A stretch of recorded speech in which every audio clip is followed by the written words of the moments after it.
I am Shalini Singh. This is my YouTube channel. Welcome to my channel student. आज के इस channel में आपके लिए जो आपकी बुक है इंग्लिश फ्लेमिंगो, उसका जो सेकंड चैप्टर है लॉस्ट स्प्रिंग, उसकी समरी बताई जाएगी ताकि आपको पहले हिंदी का कॉन्सेप्ट समझ में आ जाए पूरा, उसके बाद आप उसका स्टेंजा वाइज एक्सप्लेन कर सके। तो डियर स्टूडेंट्स, जो न्यू सिलेबस है आपका उसके लिए बहुत ही इंपॉर्टेंट टॉपिक है, लेसन 2 है, तो आप सब यहाँ पर इसको ध्यान से समझेंगे। Okay, so now let us continue. तो सबसे पहले हम लॉस्ट स्प्रिंग के राइटर के बारे में समझते हैं कि राइटर कौन है। तो इनके राइटर एनिस जंग हैं। कौन है राइटर? एनिस जंग। अब हम सबसे पहले एनिस जंग के बारे में समझते हैं कि ये कौन है। तो एनिस जंग, जैसा कि नाम से ही आपको लग रहा होगा, is an Indian female author. ये एक भारतीय फीमेल ऑथर है, समझ रहे हो ना। जर्नलिस्ट भी हैं and a columnist who writes for the major newspaper in India and abroad. जिन्होंने यात्रा वृत्तांत के बारे में इन्होंने बहुत सारा कुछ लिखा है, कुछ समाचार पत्रों के बारे में भी लिखा है। She was born in the Rourkela and belongs to an aristocrat family in Hyderabad. Rourkela में इनका जन्म हुआ था और ये हैदराबाद की फैमिली से बिलोंग है। हर फादर नवाब होशियार जंग who was a renowned scholar and poet. उनके पिता जो नवाब होशियार जंग थे, वो एक कवि और विद्वान की उपाधि से सम्मानित थे। वर्क एज द मुशाहिब, एक मुशाहिब मतलब एडवाइज़र के रूप में काम करते थे। लास्ट निज़ाम, एक हैदराबाद के जो प्रिंस थे, उनके यहाँ इनके पिताजी काम करते थे एडवाइज़र के रूप में। And her mother and brother are also well known Urdu poets. और इनकी जो माँ थी और इनके जो भाई थे, वो भी उर्दू कवि के बारे में बहुत अच्छे से जाने जाते थे। ओके, और देखिए, जंग hit the headlines with the publication of an evil India in 1987, which is primarily the travel diary that focuses on interviews with women। ये मतलब अपने ट्रेवल्स के दौरान बहुत सारी वुमेन से मिल करके, उनसे इंटरव्यू करके, उनसे बातचीत करके उन्हीं का चित्रण किया है। She went on write many subsequent books on the same topic and talked to the women about their everyday lives। ये लोगों से मिलती थी, औरतों से मिलती थी, उनकी दिनचर्या के बारे में बात करती थी और फिर वो उसको अपनी नोट्स में लिखती थी। And wrote books like the night of new moon. इसी तरह इन्होंने एक पुस्तक भी लिखी है पूरी, उसका नाम है night of the new moon. Okay, अब देखिए जो लॉस्ट स्प्रिंग लेसन है, इसमें करेक्टर कौन कौन से हैं। तो 2 करेक्टर्स हैं, जिसमें 2 स्टोरी इसमें डिवाइड की गई हैं, 2 पार्ट में डिवाइडेड स्टोरी। एक करेक्टर है साहिब ए आलम, जिसका नाम है, शॉर्ट में साहिब बुलाते हैं उसको, वो रेस पिकर है। ये फर्स्ट स्टोरी का करेक्टर है। और सेकंड स्टोरी है द सन, उसमें I want to driving car ऐसा टाइटल दिया हुआ है। तो उसका करेक्टर है मुकेश। वो क्या करता है? Son of the bangle maker, जो चूड़ी बनाने वाले हैं उनका लड़का है। तो लॉस्ट स्प्रिंग में आपके कितने करेक्टर हैं? 2 करेक्टर हैं। नंबर 1 साहिब ए आलम, ये कौन है? ए रेज पिकर। ए रेज पिकर समझते हो आप लोग? कूड़ा उठाने वाला, कूड़ा बिनने वाला लड़का है। और मुकेश जो है वो सन ऑफ बैंगल मेकर, जो लोग चूड़ी बनाते हैं उनका लड़का है। तो 2 करेक्टर हैं यहाँ पर। अब हम लोग स्टोरी पर चलते हैं, इसका इंट्रोडक्शन थोड़ा समझते हैं। The story last spring describe the pitiable condition of the poor children. जैसा कि आपको पता ही है कि लॉस्ट स्प्रिंग को हमने 2 भागों में डिवाइड किया है। एक तो रेज पिकर मतलब कि आई वॉन्ट टू गार्बेज के रूप में, और दूसरा है आपका I want to drive a car, जिसका करेक्टर है मुकेश। तो जो लास्ट स्प्रिंग स्टोरी है वो बहुत ही पिटेबल कंडीशन की स्थिति, दयनीय स्थिति की कहानी है। अब पुअर चिल्ड्रन मीन्स होता है गरीब बच्चों की, who have been forced to miss the joy of child, जो क्या करते हैं अपने बचपन के, जो बचपन का उनका जो बचपन का जॉय होता है उसको वो गरीबी की वजह से क्या करते हैं? खो देते हैं। ओके, यहाँ पर इस कहानी का टोटल थीम है लॉस्ट स्प्रिंग। स्प्रिंग का मतलब होता है बसंत। बसंत में सब कुछ कितना जॉयस होता है, कितना अच्छा लगता है ना बसंत के मौसम में। उसी तरह जो हमारा चाइल्डहुड होता है, बसंत स्प्रिंग की कंपेरिजन यहाँ पर चाइल्डहुड से की गई है। जो हमारा चाइल्डहुड होता है वो भी कितना जॉयस होता है, फुल ऑफ द हैप्पीनेस होता है। लेकिन जब गरीबी होती है तो गरीबी की वजह से हमारे बचपन की जो खुशियाँ होती हैं वो छिन जाती हैं। वो इस लेसन में दिखाया गया है। लिखा है due to socio economic condition, सामाजिक और आर्थिक स्थिति की वजह से, that prevails in this man made world, इस संसार में, these children are denied to opportunity of schooling, इन बच्चों को गरीबी की वजह से स्कूल जाने का भी मौका नहीं मिलता। And force into labour early in life, और बहुत ही जल्दी इनके प्रारंभिक जीवन में ही इनको लेबर करना पड़ता है, मतलब मजदूरी करनी पड़ती है गरीबी की वजह से, जिसका यहाँ पर वर्णन लेखिका ने किया है। एनिस जंग गिब्स, ऐसा एनिस जंग जो है वो बताती हैं। ओके, अब देखिए यहाँ पर समरी क्या है। पहली स्टोरी का जो टाइटल है समटाइम्स आई फाइंड अ रूपी इन द गार्बेज, मतलब जो साहिब ए अली है उससे जब लेखिका मिलती है तो कहती है कि तुम मतलब ये कूड़ा बीनने का काम क्यों करते हो, तुम कूड़ा क्यों बीनते हो। तो साहिब बताता है कि कभी कभी कूड़ा बीनते समय मुझे कूड़े में कुछ पैसे मिल जाते हैं। कूड़ा बीनते समय कूड़े में बहुत सारी चीज़ें होती हैं तो वो मिल जाती हैं। तो साहिब कहता है the first part tells the writer impression about the life of poor rag picker. Rag picker आप समझ गए हो ना, कूड़ा उठाने वाला। The rag pickers have migrated from Dhaka, ये कहाँ से है, कहाँ का रहने वाला है, ढाका का।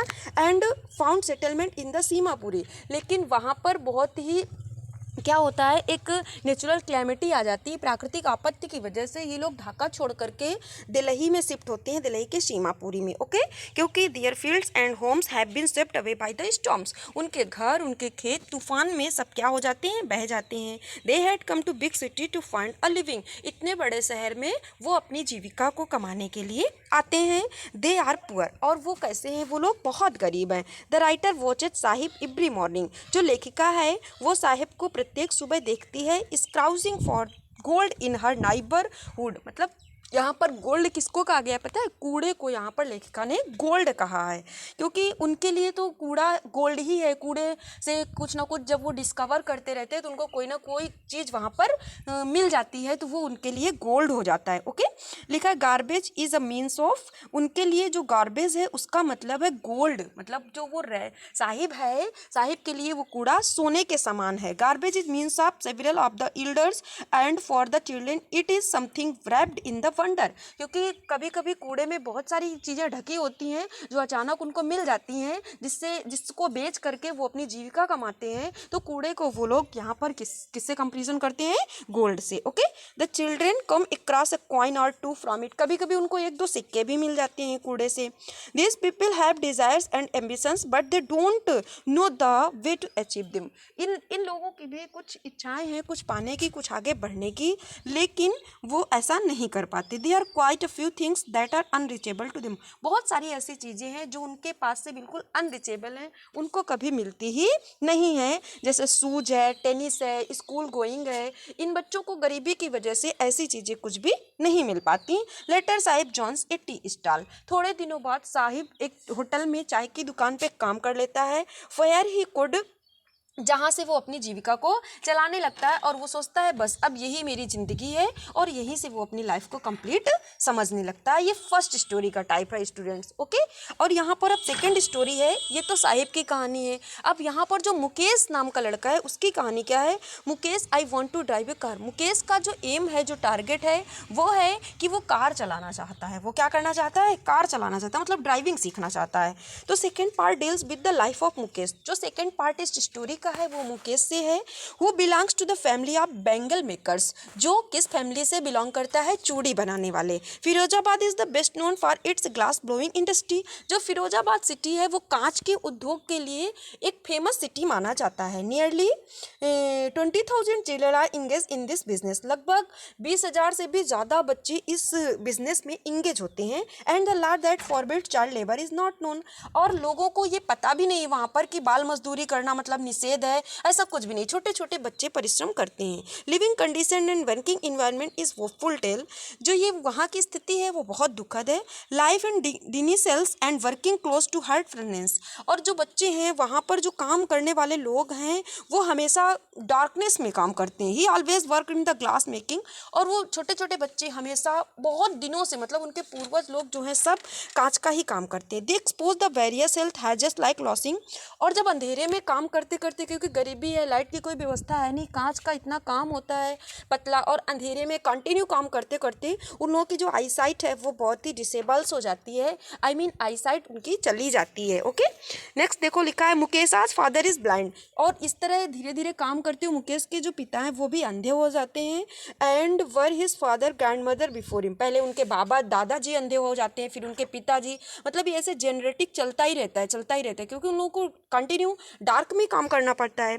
सो burden are the bangles maker Firozabad that they have lost their ability to dream, इसी तरह बहुत सारे लोग ऐसे होते हैं जो इस तरह कंटिन्यू काम करते करते उनकी लाइफ का जो ड्रीम होता है उसको वो लॉस्ट कर देते हैं। लेकिन मुकेश एक ऐसा लड़का है जो इतनी परिस्थितियां होने के बावजूद भी अपने सपने को नहीं खोता है। उसका सपना है कि मुझे कार चलाना है। तो डियर स्टूडेंट, इस स्टोरी से हमें ये पता चलता है कि इस स्टोरी में टू पार्ट्स हैं। तो यहाँ पर जो साहिब है वो भी गरीबी में जीवन अपना व्यतीत करता है और मुकेश भी गरीबी में अपना जीवन व्यतीत करता है। बट साहिब अपनी लाइफ का कोई एम नहीं पूरा कर पाता और वो ऐसे ही अपनी लिविंग कमाने में अपनी लाइफ को सेटल कर लेता है।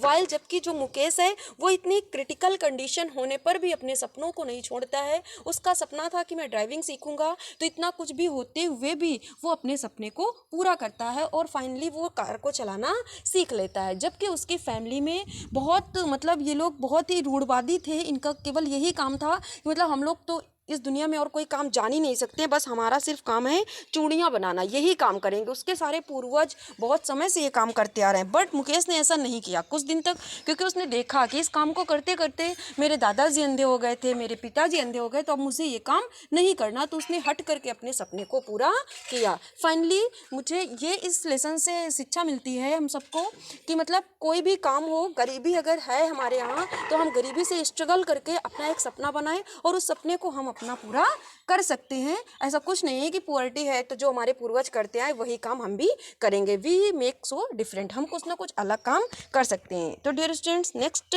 जो वीडियो होगा उसके स्टेंजा वाइज हम आपको स्टोरी में एक्सप्लेनेशन करवाएंगे और फुल स्टोरी डिटेल में आपको पढ़ाई जाएगी। यहाँ तो लेसन की थीम पढ़ाई गई थी। ओके, तो इस तरह आप लेसन की इस थीम को समझे। Thanks to all of you.